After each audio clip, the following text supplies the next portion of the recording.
शोएब जमाई दो बातें कह गए। एक तो उन्होंने कहा हिंदू मुसलमान वाली लाइन पे भी वो बात कर रहे हैं और साथ में उन्होंने उत्तर भारत दक्षिण की भी एक लाइन बता दी। आप क्या इस बात से सहमत हैं कि बीजेपी के लिए बहुत बड़ा बैरियर है नॉर्थ वर्सेस साउथ, या फिर ये जो प्रयोग चल रहे हैं दक्षिण भारत में कहीं सफल हुए कभी नहीं हुए, वो आज नहीं तो कल अपना कलर दिखाएंगे? आपको क्या लगता है? नहीं, पहली बात तो ये है कि ये गलत बात कही जा रही है, उत्तर और दक्षिण की बात। देखिए, जो 13 मई को जो नतीजे आए हैं वो सिर्फ दक्षिण भारत से नहीं आए हैं। पंजाब की लोकसभा का उपचुनाव का आया है, यहाँ पे भारतीय जनता पार्टी चौथे नंबर पर चली गई है। मेघालय में विधानसभा का चुनाव का नतीजा आया है, जहाँ भारतीय जनता पार्टी को 0.2% वोट मिला है। झारसुगुड़ा उड़ीसा का चुनाव आया, नतीजा आया है, वहाँ पर भारतीय जनता पार्टी का उम्मीदवार हार गया है। तो आप एक देखिए कि सिर्फ एक हिंदी बेल्ट कहिए या जो भी उत्तर प्रदेश के अलावे और कहीं पे ऐसा कुछ नज़र नहीं आ रहा है। सबसे बड़ी दुर्भाग्य की बात यह है कि कर्नाटक के नतीजों से भारतीय जनता पार्टी सबक नहीं ले रही है। कर्नाटक के नतीजों के बाद इस तरह से उग्र हिंदुत्व की बात करना, तेलंगाना में जाकर के हिमंता बिस्व शर्मा का इस ढंग का भाषण जी बता रहा है कि इनके पास 9 साल के केंद्र के सरकार के बारे में या 4 साल का जो कर्नाटका का था उसके बारे में उपलब्धियां बताने के लिए कुछ भी नहीं है।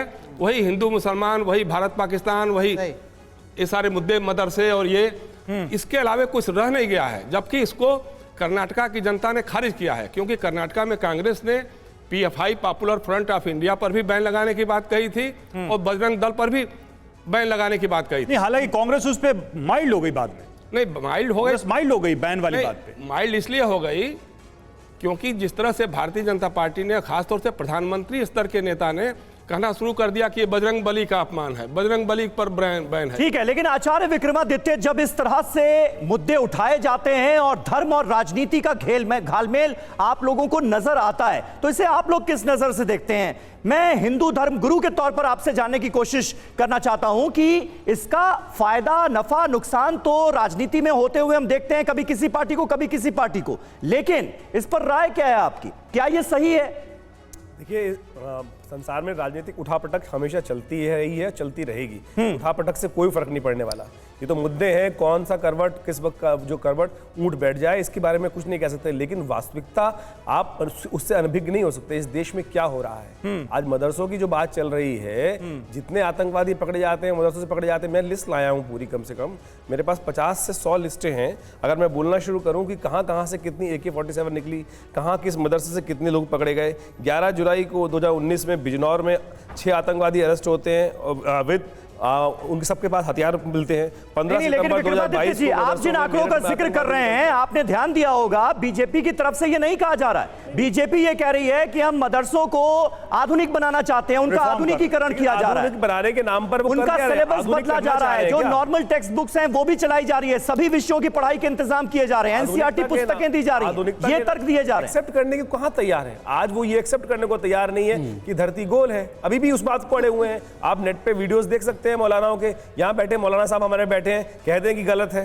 ये जब तो एक्सेप्ट करने को तैयार हो ना, आप उसको एक्सेप्ट करने को तैयार नहीं। सरकार एक बाध्यता डाल सकती है, व्यवस्था बना सकती है, लेकिन जाने को तैयार नहीं होंगे। मैं कह रहा हूं जमाई साहब यहाँ एक्सेप्ट कर लें कि धरती गोल है, करें जरा एक्सेप्ट, धरती गोल है। नहीं मानेंगे, मैं कह रहा हूं, दावा करता हूं, मान लें। यहाँ पर अपने आप को डॉक्टर कहते हैं, रिजवी साहब के पास जाते हैं, कोई कहते हैं अपने आप। इसी सवाल को हम लेकर रिजवी साहब के पास जाते हैं। रिजवी साहब, एक तरफ है रिफॉर्म की बात और दूसरी तरफ इसको हिंदू और मुसलमान वाली पॉलिटिकल लाइन पर रखने की बात है। ये क्या दोनों बातें अलग नहीं हैं या फिर हर बार इसका मिक्स होना जरूरी है? मतलब अगर कोई सरकार फैसला लेती है कि हम रिफॉर्म करने जा रहे हैं मदरसों का, तो एक ओवैसी जैसा नेता आके कहता है कि ये मुसलमानों के साथ अत्याचार है, इस्लाम पे ये अटैक है, ये गलत हो रहा है। देखिए, सबसे पहले तो मैं ये बता दूं कि ये जो भाजपा है, मुझे इससे ज्यादा बड़ी कंफ्यूज पार्टी कोई नजर नहीं आती। एक तरफ वो कहती है कि हम OBC मुस्लिम को साथ लाएंगे, आप जाइए और सबको जोड़िए।